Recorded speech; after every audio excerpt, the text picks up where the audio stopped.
With AfriCell, you're never out of credit even if you're out of cash. Borrow up to $250 as credit with the AfriCell Cholera Credit. Send a blank SMS to 152 to activate the Cholera Credit. AfriCell Cholera Credit, the solution for you. Do you enjoy spending time online with your friends on social media? If so, then AfriCell has the best offer for you. Activate the social media bundle for $10 is only and enjoy 40 megabytes valid for 24 hours. WhatsApp, Instagram, Snapchat, Facebook, Twitter, and Viber all for $10 is only. Dial 120# and press 3 to activate the social media bundle. No need to subscribe every day. It will automatically roll over for your enjoyment. AfriCell Social Media Bundle. Let us socialize. Talk till you drop. Enjoy free calls every morning between the hours of 6 a.m. and 10 a.m. Pay for the first minute and the rest of your call is free. Nothing beats this. Let the conversation begin.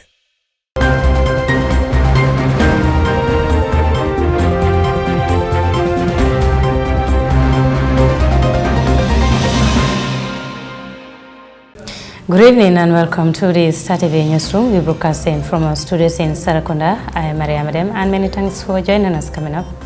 Gambia's outgoing CDS Yankuba Drame hands over to Mamadou Cham. Gambians worried about recent crime rates calls for swift action by the government.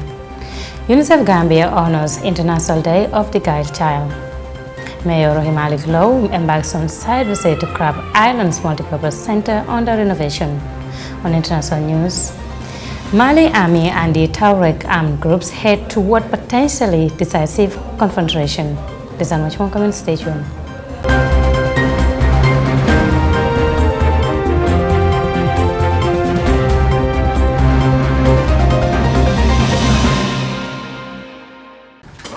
Many thanks for joining us. Now, following the pronouncement of his retirement, the Chief of Defense Staff, Lieutenant General Yankuba Drame, has officially handed over the baton of command to his successor, Major General Mamadou Ocham, after over 39 years of service in the Gambia Armed Forces. Model Baji was at the Defense Headquarters in Banjul on Thursday, and he files in this report. After over 39 years of service in the Gambia Armed Forces, Lieutenant General Yankuba Drame has officially decided to take a back seat after hitting the retirement age of 60. He was appointed to the position of Chief of Defense Staff in the year 2020 by President Adama Barrow, whom he applauded for entrusting him with the mantle of leadership over the past years. The outgoing general said he took office when the human race were threatened with COVID-19 and the country was undergoing a transition period coupled with heartbreaking testimonies from some members of the Gambia Armed Forces at the Truth, Reconciliation and Reparation Commission, adding that the Armed Forces was divided based on politics. And in 3 years, the narratives were changed under his command. But rather, I will take this opportunity to briefly offer some of my impressions of how things have fared in the work of this fine institution during the period under review. Perhaps give an highlights of some of the achievements we've been able to do together. I want to believe others would take the opportunity tomorrow to give an outline vividly what this fine institution, during the period of the review, what we've been able to accomplish within a very short time, in the face of limitations and constraints, more so less finance and other unforeseen circumstances. You may recall, today, the armed forces was divided when I took over command. I must say that. It was evident. The armed forces still believe in that nostalgia to partake in politics. Today, we've changed the equation altogether.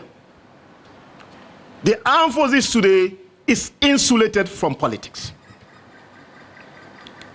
That was made possible because we came to a conclusion as a team to say, moving forward, more so in a democratic setting, the armed forces should not partake in politics. Today we've achieved that. And I want to commend every serving members of the armed forces. Yankuba Drame spoke at length about the gains registered during his tenure in office. He seized the opportunity to caution the new leadership of the army to draw a line between politics and professionalism. I wish to reiterate that we have an important stake in our striving democracy. In view of this, let us all take pride in the mild steps taken in restructuring and repositioning the Gambia Armed Forces by realigning it with the tenets of democracy. As the People's Armed Forces, I wish to emphasize that the Gambia Armed Force must remain apolitical, must remain non-tribally inclined, and professionally responsive in the discharge of its constitutional mandate. It should be emphasized, the Gambia Armed Forces, like most military across the world, is the last line of national unity. In view of this, the Gambia Armed Forces cannot afford itself to be divided, either on political lines or tribal lines. Any attempt to do so, it is my considered view, it presents an ugly consequences. On the other hand, the incoming Chief of Defense Staff, Major General Mohamed Ocham, thanked President Adama Barrow for entrusting him with the highest position in the Gambia Armed Forces. General Cham said his leadership will be anchored on cooperation, capacity, and confidence building. I submit to you that we have a daunting task ahead of us, and it shall not be business as usual. But firstly, let me thank His Excellency, Mr. Adama Barrow, the President of the Republic of the Gambia and Commander-in-Chief of the Armed Forces, for appointing me to the highest office of our armed forces. The trust and confidence reposed on me by this appointment is enormous, but I am encouraged by the level of commitment to service and dedication to duty by the serving members of the Gambia Armed Forces. It is my considered view that we will together make the armed forces greater.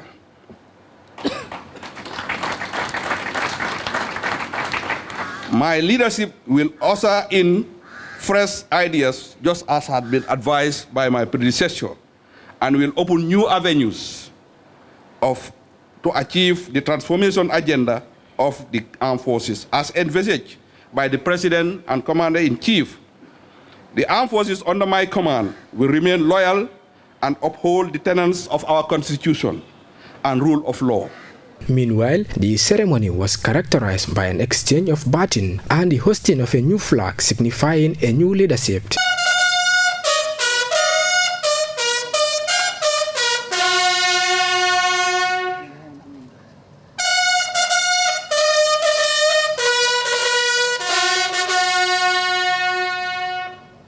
In the Gambia Armed Forces. For Star TV, I am Model Baji.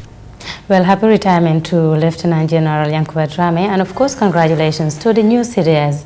Now moving on, the Gambia has relatively low crimes rate compared to other countries. However, it is currently witnessing a surge in crimes ranging from robbery, property damage, drug abuse, and even shooting. This, many believe, is as a result of the state of unemployment, poverty, and the limited economic opportunities for youth in the country. Our Saleh Kamara was out to engage people on how is the trend affecting them, and see now reports. The Gambia has been experiencing serious crimes such as theft, robbery, drug-related offenses in the recent months. And these illegal activities have a significant impact on the country's social, economic, and psychological effects on individuals and communities. The acts often lead to the loss of life, physical and emotional harm, property damage, and financial loss, eventually causing fear among the population. Women at the Serekunda market express concern over the rise in crimes and related activities, which they say is affecting their daily businesses as a result of fear of being attacked. Kumba Singate, a vendor in the Serekunda market, has this to say. In those days, 4 a.m. always meet us at the market, but now we are always afraid to go out at that hour. We have to wait until Fajr prayer to go on with our errands. This is because if we have to go out at 4 a.m., we are always attacked by boys. Our phones and money are always taken away. Just a day before yesterday, when we were coming, a girl was attacked and her phone was taken. We are really in a doubt now. We don't know what to do. The government should really help us so that these attacks will reduce in the country.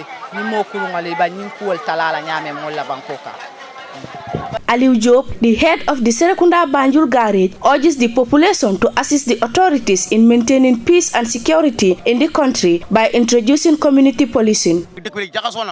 The country is now a mess. The police have done their level best. Now it is our own responsibility as civilians to protect and defend ourselves. We should be the ones to help the police maintain peace and security in the country, because civilians and police officers are all the same, so we should help them. Civilians should be the ones to identify criminals and inform the police to make their work easy. However, a shopkeeper at the Serekunda market, Habib, believes that the government should introduce proper monitoring strategies to scout offenders, particularly among undocumented foreigners. It is worth noting that efforts to address crimes involve not only punishment but also prevention and rehabilitation. Strategies such as community policing, education, social programs, and addressing root causes like poverty and inequality should be employed to reduce crime rates and improve safer communities. Reporting for Star TV News, I am Sally Kamara. Now, as October 11 is recognized as the International Day of the Girl Child, the UNICEF office in the Gambia and partners on Wednesday hosted a grand celebration. The main highlight of the day was an all-girls TED Talk-style debate where young girls had the opportunity to showcase their incredible talents and say their powerful voices. By Kaur was in attendance and he now reports. With the theme, Invest in Girls' Rights, Our Leadership and Well-being, the United Nations International Children Emergency Fund Office in the Gambia celebrates the International Day of the Girl Child with great enthusiasm. This day holds an immense significance as it serves as a reminder of the struggles faced by girls worldwide and the need to foster gender equality. The office wanted to showcase their extraordinary potential that every girl possesses and highlights their unique contribution to society. The UNICEF office took great pride in organizing a grand talent show where girls proudly displayed their artistic abilities, ranging from poetry, recitals to dance performance, with each act portraying the resilience and strength of these young individuals. Deputy Speaker, Children's National Assembly, Honorable Adama Demba, in her remarks reflects on the importance of investing in the leadership of girls. Young girls are often left out when it comes to taking leadership portfolios. And also, this as a result, a lot of decisions which concerns us are taken by people who don't know what we go through. The importance of investing in leadership of girls cannot be overemphasized because they know exactly what they go through, and when given them platforms, they can significantly tell you what they go through and how these issues could be addressed. Also, the importance is not just to give girls platforms, but the main objective is to listen to them and be heard. Director of Children, Minister of Women, Gender and Social Welfare, Bintu Bari, reveals that International Girls' Child Day is a global platform to advocate for girls' rights, among others. The International Day of the Girl Child, observed annually on 11 October, is a global platform to advocate for full spectrum of girls' rights, to raise awareness about the risks of violence, abuse of girls, online and offline,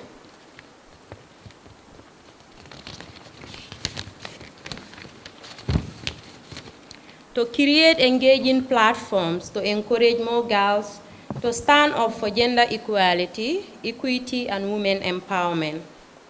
UNICEF Gambia representative acting Maria Victoria Balota outlines that the occasion is beyond a day of celebration. So I really want to express gratitude for this moment and also express our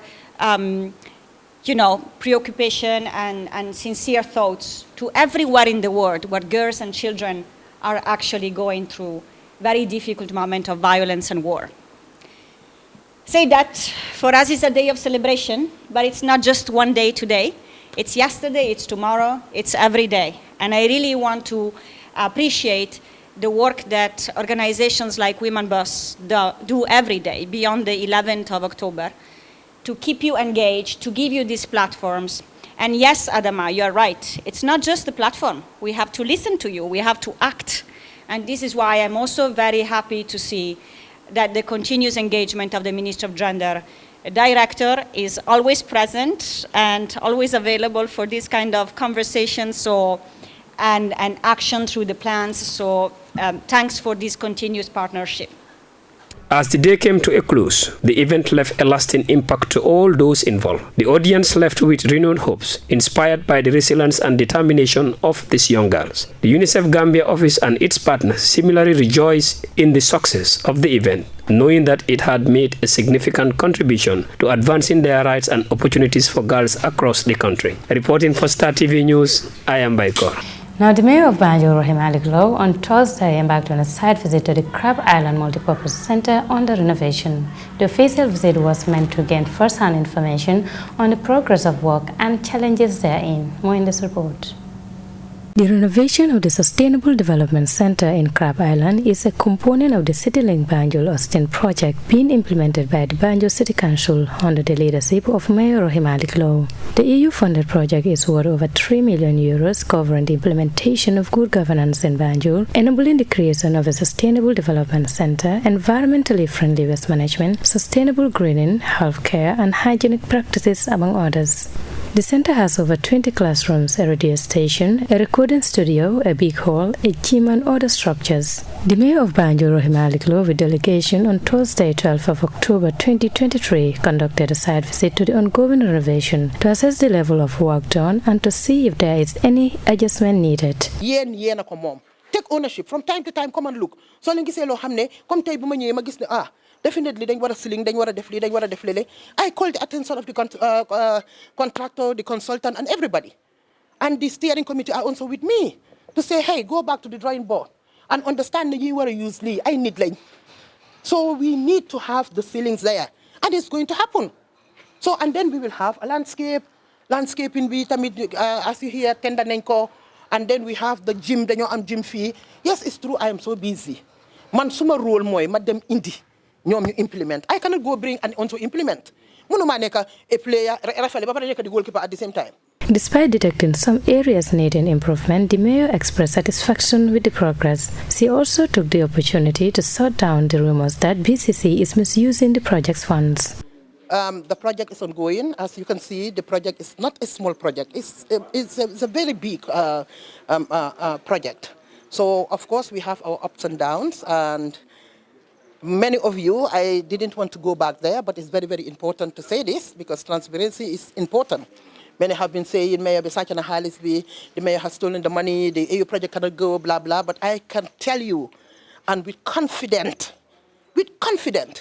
that the EU project has, BCC has absolutely not misused or mismanaged any funding from the project. The only time I had a disturbing news about the project, it was when that the steering committee have the go-ahead from Austin to loan themselves. I think it was each 15,000 or 20,000, I cannot remember. And combined together, it was about $200,000 or less than $300,000, which if I knew that before, I could have said, no, it's not going to happen. But it went directly from the steering committee to Belgium. Lamin Jata, the CEO of Eco Farm, explains the stage of work at the center and some of the hurdles faced. The construction we started last year, and we expect to finish it this year. What happened is we were having a little bit delay before because of the flood that happened in Banjul before, and I think everybody was aware of it. But now we came back with full force to finish the project. My concern is the building I'm doing, I'm trying to advocate eco-friendly because eco is one of the best in the world, I can say, especially in Africa, because we have so many natural resources that we can use. Then we're stopping ourselves using other materials, and it's cheaper also than other materials we are using here. So we are programming to finish this project before December. The renovation is expected to finish in December 2023, and when completed will not only operate as a learning center, but will be the hub of women and youth empowerment for residents and all Gambians at large. Maria Madem, reporting for Star TV News. Now the story brings us to a short commercial break, and when we return, the news continues. Stay tuned. With AfriCell, you're never out of credit even if you're out of cash. Borrow up to $250 as credit with the AfriCell Cholera Credit. Send a blank SMS to 152 to activate the Cholera Credit. AfriCell Cholera Credit, the solution for you. Do you enjoy spending time online with your friends on social media? If so, then AfriCell has the best offer for you. Activate the social media bundle for $10 is only and enjoy 40 megabytes valid for 24 hours. WhatsApp, Instagram, Snapchat, Facebook, Twitter, and Viber all for $10 is only. Dial 120# and press 3 to activate the social media bundle. No need to subscribe every day. It will automatically roll over for your enjoyment. AfriCell Social Media Bundle. Let us socialize. Talk till you drop. Enjoy free calls every morning between the hours of 6 a.m. and 10 a.m. Pay for the first minute and the rest of your call is free. Nothing beats this. Let the conversation begin. Welcome back after the short commercial break. If you're just tuning in, you're watching the Star TV Newsroom and we're broadcasting from our studios in Serekunda. I am Maria Madem and thanks for joining us.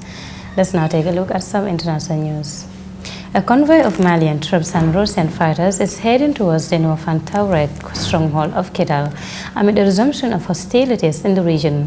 Security has declined since thousands of UN peacekeepers left Mali at the request of the military government ahead of the closure of the mission in December. Al Jazeera's Nicholas Hack reports. Tuareg armed groups gathering in Mali's northern city of Kidal, preparing for a confrontation with Malian soldiers and Russian fighters heading their way. UN peacekeepers known as MINUSMA are leaving the city, saying there is no peace for them to keep. The presence of the UN peacekeepers is extremely important for this city. In addition to their security mission, they also provide jobs for many of Kidal's young people, and when they leave, these young people will migrate or join armed movements. The conflict between armed groups and the Malian army has caused insecurity and harmed civilians who have nothing to do with it. These Tuareg fighters are celebrating after shooting down an army aircraft and attacking a Malian military base. We launched the attack at 3 o'clock, and by 4 o'clock we had taken control of 2 Malian army camps and the National Guard base. Long live Azawad. God is great. They say the operation is in retaliation for attacks by Russian fighters and the Malian army. This appears to spell the end of the 2015 peace agreement and the beginning of a long and violent confrontation with no end in sight. Nicholas Hawk, Al Jazeera. Now, Israel has confirmed it is responsible for 2 simultaneous attacks in Syria. One targeted Aleppo International Airport, which is currently out of service. The other strike hit the capital of Damascus. Al Jazeera's Ali Hassan is on the Lebanon-Israel border to talk more about this. Now then, Israel has confirmed it is responsible for 2 simultaneous attacks in Syria. One targeted Aleppo International Airport, which is currently out of service. The other strike hit the capital, Damascus Airport, in fact. Let's go to our correspondent, Ali Hashim, who's on the Lebanon-Israel border. So tell us about these strikes, Ali, and how they fit into everything that's going on.